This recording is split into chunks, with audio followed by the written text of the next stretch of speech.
Baby na tayo, Jimmy. 2 buwan na akong buntis.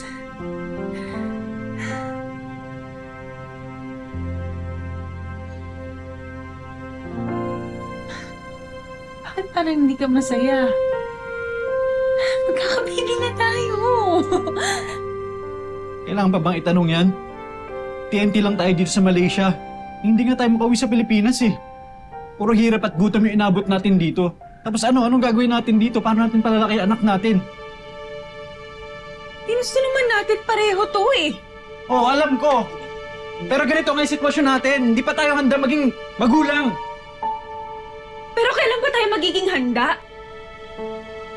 Jimmy, kaya ka naghihirap kasi imbis na ipangkain mo na lang, pinangdodroga mo pa. Itigil mo na yung bisyo mo. Huwag mo akong pakialaman ha.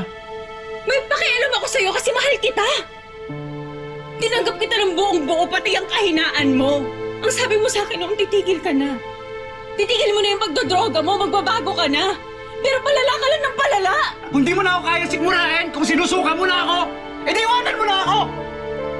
Iwanan mo na ako, malis ka na! Total, yan naman yung tingin niyo sa akin lahat, di ba? Patapon, basura! Walang kwentang tao! Yan yung tingin niyo sa akin lahat, di ba? Sinubukan ko naman magbago! Nag-apply ako kung saan-saan! Pero hindi nga ako matanggap eh! Kasi wala akong makipakitang record! Pero kasalanan ko rin naman eh! Kung inayos ko lang sana yung pagpunta ko dito, kung legal sana yung punta ko dito sa Malaysia, di sana hindi ganito, di sana yung biyernes yung buhay ko! Di sana ganito! Di sana ganito! Di sana ganito yung buhay ko dito!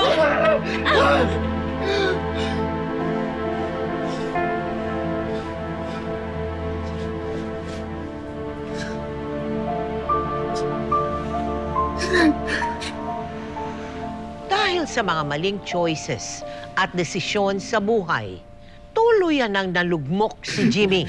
Lalo na nang hindi niya kayang panagutan ang kanyang responsibilidad bilang ama.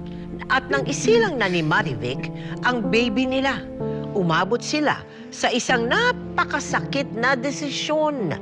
Napilitan si Jimmy na ibenta ang kanyang anak.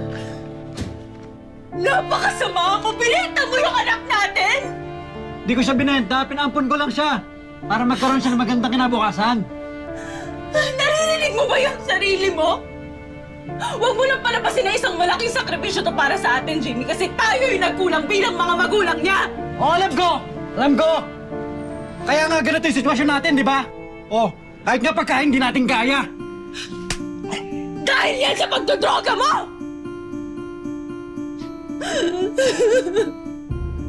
Sumasobra ka na! Sumasobra ka na! Puno na ako sa'yo, ha? Sige! Puno na ako sa'yo! Ha? Sige, saktan mo ako! Sampalin mo ako! Pupugin mo ako! Patayin mo na lang ako! Para matapos itong pagtitiis ko sa'yo! Itong paghihirap ko sa'yo! Paano mo kayo babawiin yung anak natin, ha?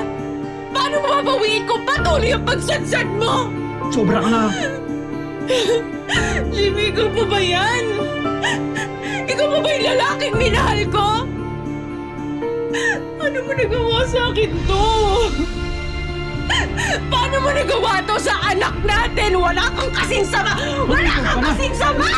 Wala kang kasing sama! Migil ka na! Napakasama mo! Ano? Bitawan mo ako! Wala kang kasing sama! Sige, umalis ka! Umalis ka!